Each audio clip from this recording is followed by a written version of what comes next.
Natural Samoa water, the taste of nature.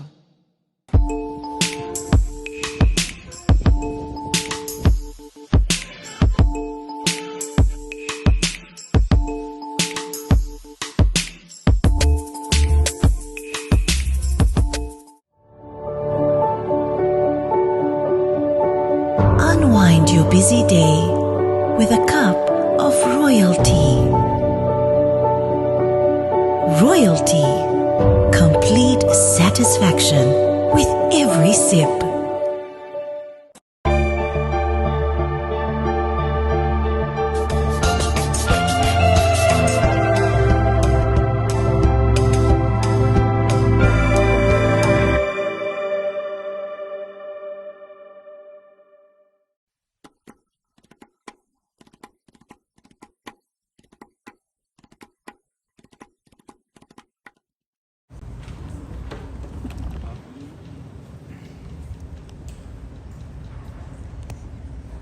Ya, te matatu lewa mai ane Ava Feiloaiga o tātou ia ai i fia whaakalofa fo ia pātele i le whiunga i le pānamia maua le anganga o le fia ia o maua pēr mālosi whaatino i lau whiunga māloso i fua maua i lau whiunga ia le ngata i lea ia o minister o kapeneta o tātou mafutai ia Fata Ryan ia ma whaotane ia le ngata i lea ia whiunga ya te vetua wa lau i loa aisi o tātou atunu, ma lo te vetua whaktai wo ngofo i au kafa o te vetua. E wang kawhia ngofo i au kafa o tua, ma kawhia kalamoa ia. Ia e whakakai lewa maua so ua wangoa. Ia manakawhia o le tako au Malisi, ta penaina lewa i aso mo Fusu anga, ma ta alonga Malisi. Ia, tataro ai nei tataro nei taiao o nei a hobi. Na ia whamanuia le tua, ia i ta penanga umalawa le Malisi. Ia le ngata i Fusu anga me o ia malato 7 asai le ta pena tuai ia la amata tatu tano suafo tamam le alo malenga pa ia amen mana ia o fa malusi au le tus pa ia i talonga o taua sa uni mose ma le au tau fo ia Israel sa fa pena ona tala noa mose ia i le tāua o le loto tele ma le whamoemoe i le atua. E whapena le aunga ma aute o le nei aso. Tā pena tātou Malisi mo a tātou tālonga o le atua e ave i ai le whamuamua o le atua e ave i ai le whamoemoe o le atua foi o ia e whapena o na taitaina o tou ia i tā penanga mo tālonga. Mana ia foi le whamalusi au o le apostolo Paulo. Mai sa o tau le tau le lei o ai o ia tia o le tau sinionga o pale le pale o le li e fa pena le winga o le tangata e manu malo tala noa Paulo le tau o le ia tu le koluse without suffering there is no victory. So as we prepare for this week, a special week for the Marist sporting events, we depend on God, we rely on God, and without suffering, without pain, we would never enjoy the sweetness of victory. Ia o tō lo tā pena mo tā longa. Mana ia i o le tala tā vita. Nā ngai o le whaafonga mai ia tō le tai te vetua. Pai mai ina ua uma o na whana e tā vita le mua ulu o koriata i le maa ho i lea na whana. Ele ingata ina, o mai na toe aluatu tā vita ma le pelu ma wha umai. Ia e peie maa losi ia o ia upu, ia e o le winga o le nami. Ia tātou loto tele ma tātou loto toa. Commitment for games is not enough. We need to persevere. And we need to be consistent. There is a philosophy that says that you won the game before you start playing the game. And I think it comes down to discipline. Be on time, be there ready, sauniungi ai le whaia. That's a mindset for someone who's going to win the game. Ia, na ona whamanatu atu e pātele, ia o tōua lava lo tō sila fia. O le fionga fo i pāle mia a o wa onga i Malisi aso ia ele o se whaavivi. na o whaalongo i le tua o le fionga le panemia i fusu anga Malisi. Wa sa iei mai a Malisi sa whai aso ia e fusu ai tamaiti a on. Ia ka ke whaalongo ai le ngō Fosu Smith, ia sa fusu i nā vai tau. Ia lea lava e whaawau el Malisi, ia nei ta alonga o le fusu anga. Ia, so in all today, I would like to wish the marriage administration all the best for your preparation.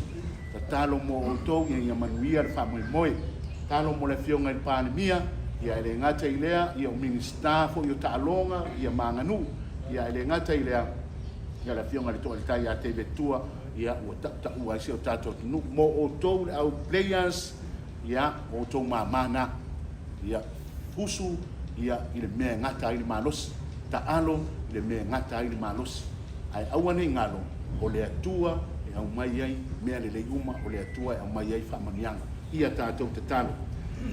God our Father, we gather here this afternoon to say thank you to you for all you have given us, for all the blessings you have given to all of us. We commend to you the launching of the Marriage Sporting Week. We ask you to bless the administration, bless those who are preparing the sports. We also pray for our Prime Minister and all the ministers of our cabinet. We also remember Toaletai Tevetua, who has the lift Samoa to the world in terms of boxing. We thank him for his life. We thank you for making Samoa proud. For our sportsmen and women who gathered here this afternoon, we ask you, Lord, to bless them and guide them and protect them throughout this week. Bless Samoa as we prepare for our independence. Bless all our families and those who are supporting us in one way or another. And we make this prayer through Christ our Lord. Amen. Ia whaatasi le ri mautou. Ia inunga ia te o tau uma, whamanianga le tue onan mana uma le swafa tama. Le ano pane ngang pa ia. Amen. Ei lava.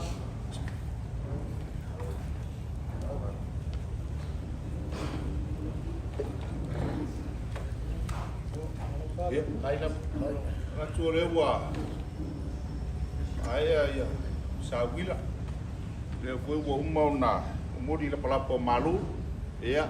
E ona fita tunga ai na ona Tofi, ia fionga ia patele, ia o lo fionga faramika, ia o le to mole to ai nga faaftai, ia le lo patele o lo mauto ave ale o le malue mo le tua malue mo mavia, te le mo mi se tong, ia Malisi ia mativa tatu Kalapu ia le tua me taun fai, ia si soani le mole pasese tungi ngon pensinyo lo sa ai lava ia manato le tatu wafiafi ia se taimi muliani ia sa unola ia na fionga le tatu fatama ia na fionga fo le pare mia ia o le aunga ote ma le atoanga fo le o tatu po kalambe le ni yasu ia tantonu ia o le tatu walo avaia ia wa mai vai ia o sumaria ava le lofa male ama le o le toa woi kele bala ma sa wala foia kale poia kaya kale walua aka pula ma kala ngula wa se fu no ia le poia fai malaga ai sa ka un fai sa ili se fa wa ko pu ma pule woi mai ia ma fa ki fa malaga mali ai fa ka palau sa ka un fai sa ili se ava Alego malego ko ia ngasa la ma ki ngala lai ko mafo ole ava nga ko do ia ia bo sala fai mai saka ngai va ai pule la kava saka mo fai sa ili se ubanga ba se ka usala la le wala ko ko mo la filea ba ia ma la uma sa fa ngai ko ba pa sa fa me melo ia ke le ka usala la fai malanga saka mo fai sa ili se ka go ba ia bilo al fa ngai ki le ka go ngape ai le kai ah, se vai mas aí por lá, não fica como é mas pulei. Mas eu me vai na lá fica aí com, não falei o polo, com fica. Cá com o paque porque aí ninguém caiu, ali uma lua. Alô com o cango, lá fica mais, faca mais para o fião, para mim. Maluco com gasto, Samoa. É sui malu para ver, vai pular com fião, com malu. O lá vai na sua, para ver se ainda o Malisi, Samoa. Awale koe whawhanguino. O ngisi o Porokalame ka ua le sasi Fusu o Samoa. Aolo kawangkongu ma kau suia i vai o mahalo. Ke ke ole whangu male kamela lupe male pema le esu male singa. Oh, ole o koe ele kalu e.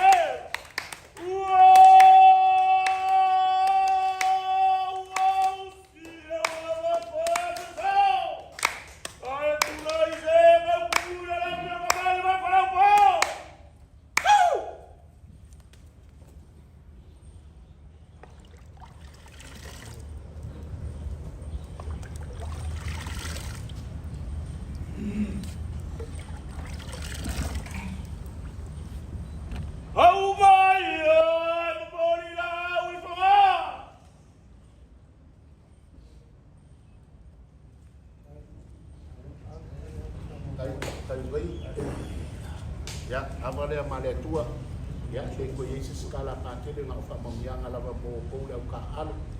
Ke lo le Malisi wa leva ka ngasi unga le levo ka ko Fusu. Ya ngale ai Muhammad. Muhammad ade ale ngapa ula lo le levo ka ko Fusu la ngai lo Musalem. Ya mo ka ko uma lo ka tenga mo ka ko Fusuanga. Ya manguia kele o ko soifua. Saula, que como Kau kira wa fianga le pare mia le mare kuko kasi o samo. La wa fianga la ule le mare ko.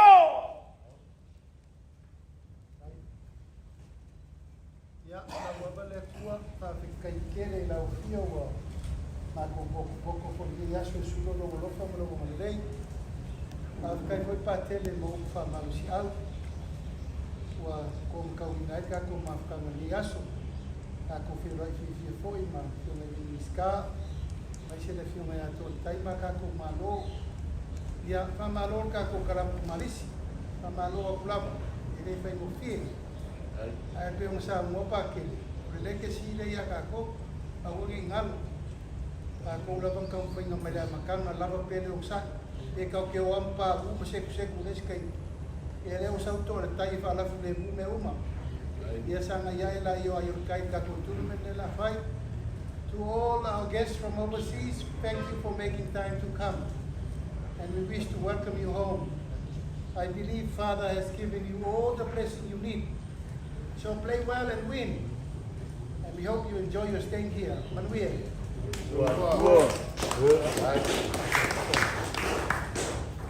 Vai vai lá. Kau kira o fianga le mingska fisa ka ngaka ka fa me mo me fa. La o fianga fa ka rai.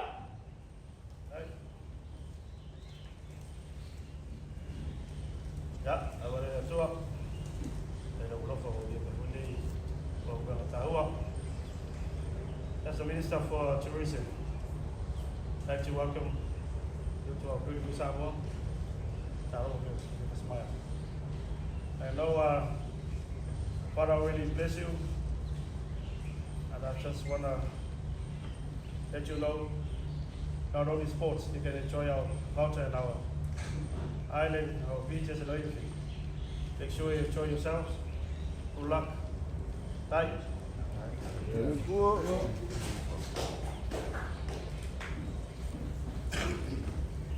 Door vouw maar vaar! Kau, je loopt veel aan de miska, kan je maar hoe? Loop veel aan vier! Olha, leitor, eu não vou aprender o filme cristiano captar o Malisi. Mas foi o filme cristiano Aso Tofi. Foi ona para mais ter nem famo moi, alfa o mina foi o vai Aso Tofi captar o Malisi. Eu sa glória fala. Na fome tá o cielo famo moi. Ele foi ona o leão te lo farele le filme ali para eu ngana. Yeah. There's a saying that goes, individual win games, but team win championships. Although that boxing, you will be alone by yourself in the ring, but in terms of preparation and training, you will be with your coaches, family, your loved ones. So make sure when you step into that ring, you take all of them behind you. For our visitors, make the most of your time here in Samoa. ia mo tātou local athletes, manu ia tēne whamoe nei wā yasu.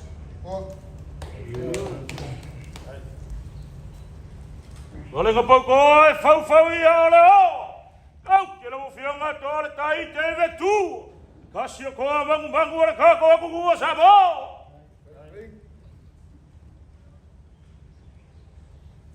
Wawanere kua, whamoe o ka mua na au soifu lea.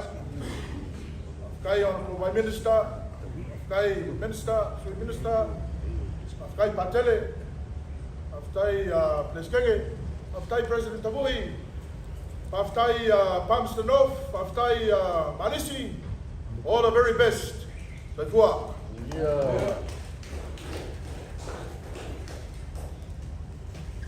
Au, ke lau whionga le pleskege la sosi Fusu mai Niu.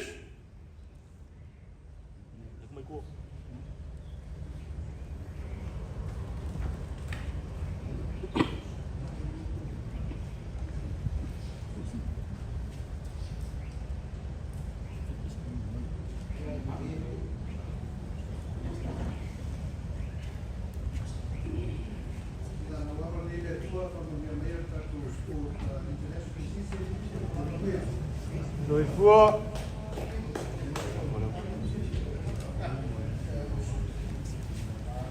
Au, ke lau whionga le whaia o, mar marakele kusi. Our coach from Palmerston North.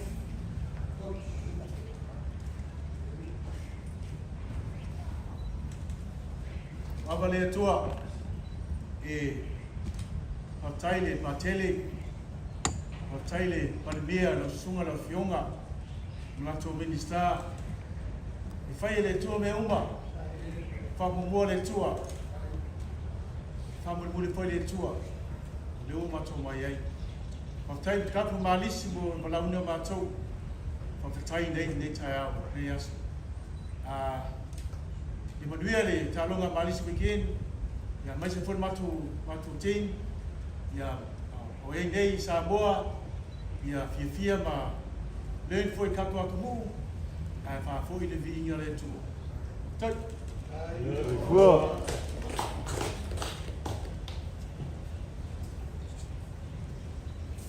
Au, ke le suia kampagi mala sere titi sea.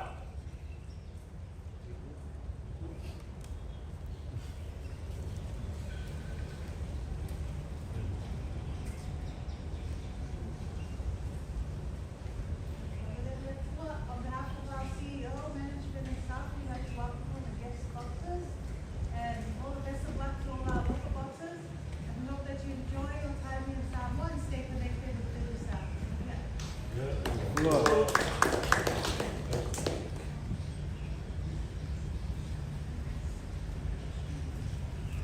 Au, ke lau whionga le ngai waru.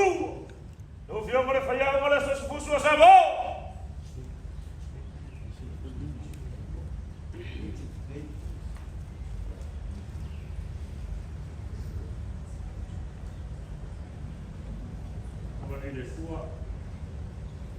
Welcome to New York. Niu means new we drink. York means old. So if you drink Niu, you sweet. Sweet or you sweet is why we're here. Share the knowledge, especially our young boxer who like for tomorrow. Fire! Yeah.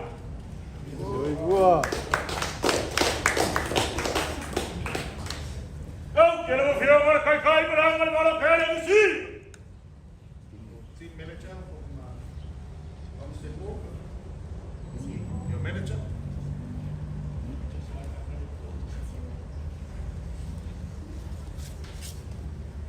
Thank you. I have no words to say how much we appreciate all of this. We are beyond humble and grateful and appreciate everything.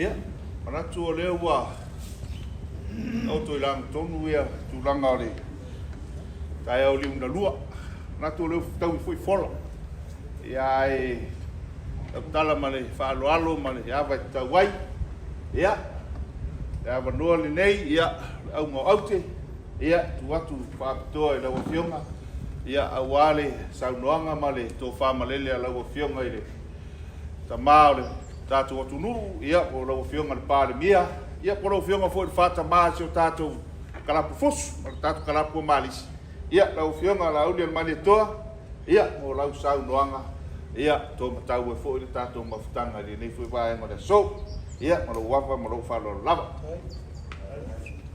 ia o famalo saunoa i lau fionga taulaki nasa ana tu foi lewa mai ona tato momori la palapa o malo saunoa iai pateli o le fau mai ona pati patia le ana tonu le tuma le ana masani sa moa Ava Feiloaiga le pai e maulunga o tato mafutanga nei aso yo atu o fionga i minista ia tainane le fionga i ato al tai ta tato malo mai fafo o Palmston North ia ai mai se e o fusu atoa wa tau pule el tato whamai moe nei vai aso o tato Malisi na le nanga lava o le whaftai atu ona o le tau whainga o tato whamai moe nei o le vai aso le nei o le vai aso o tato talonga ai mori e tuai le nganga whaftai tele le tutino o tato Malisi o no le tapenanga e lo lava ele to e tau whapulapulaina pe tau kofola se whala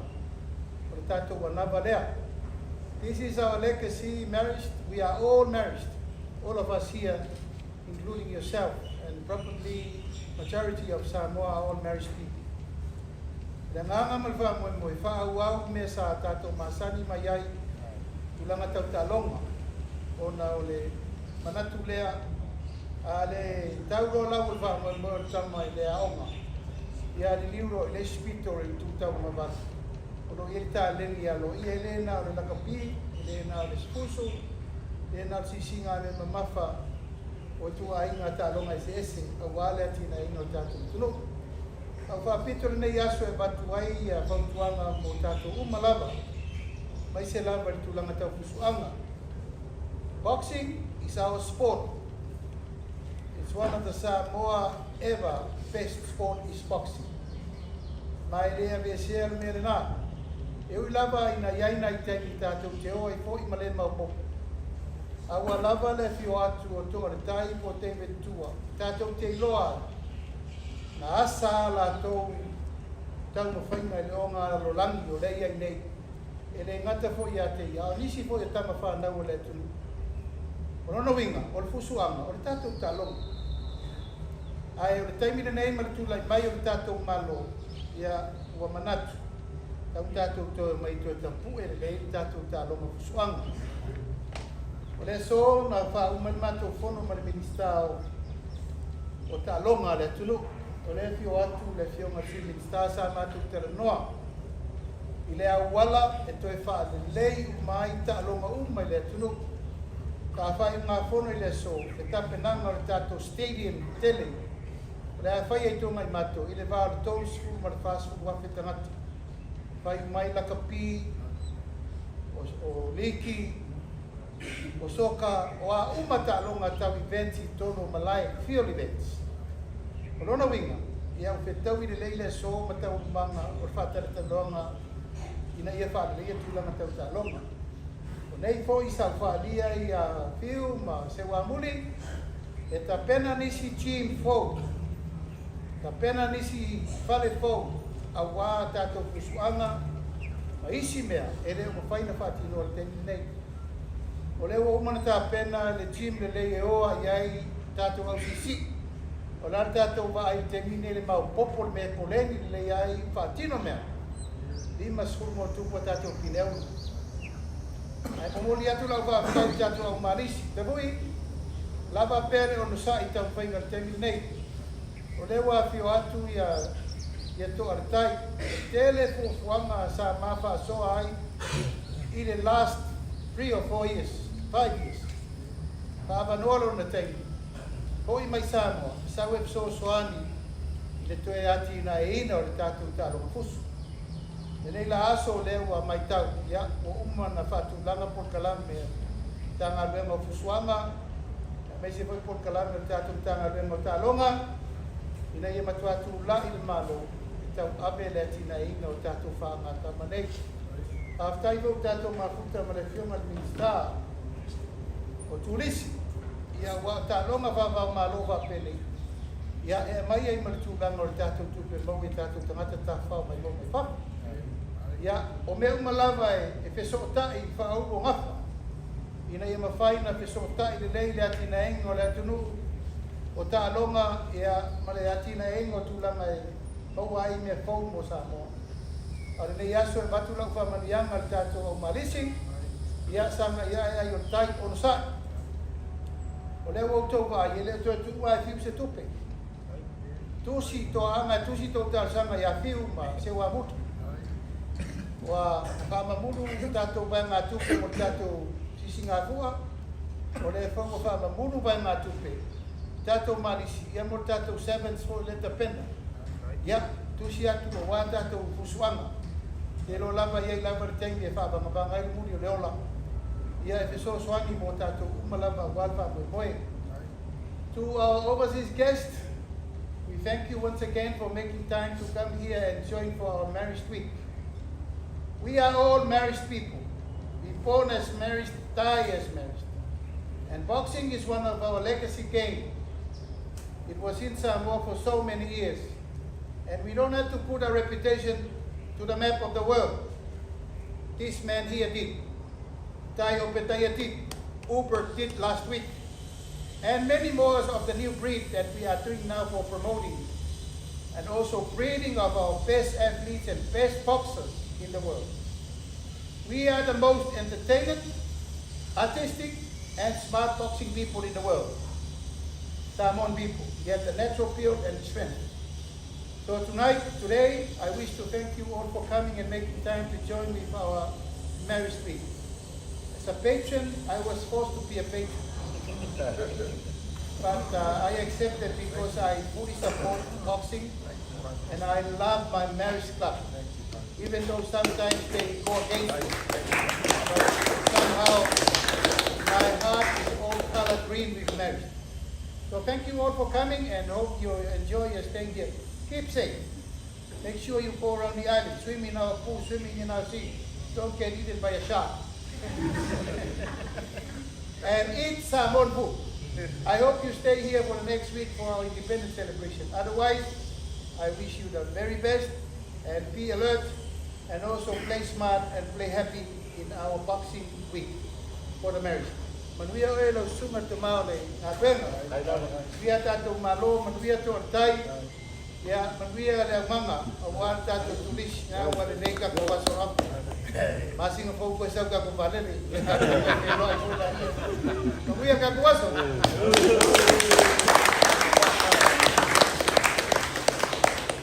Everyone, raise your right hand.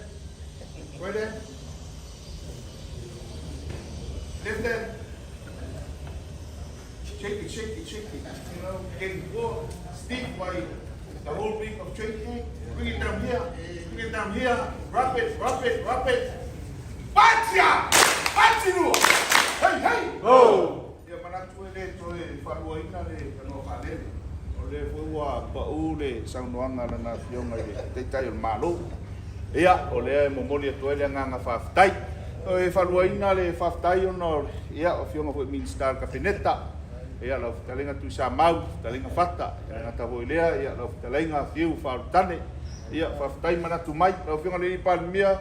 Le wo umana aver tusi ia fa mai fiu toe o le sainia le wo fionga. Ia, ai moli le nganga faftai.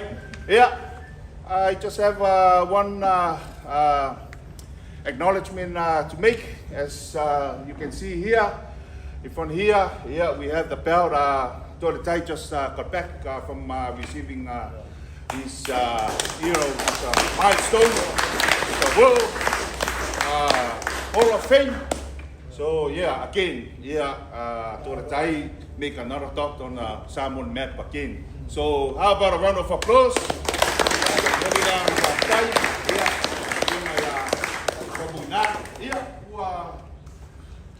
Ai foi matatu ia por kalame ia o mai no foi da firma ali para mia meso firma minsta ia olo ia tele foi fufu apa ia ko tele lá.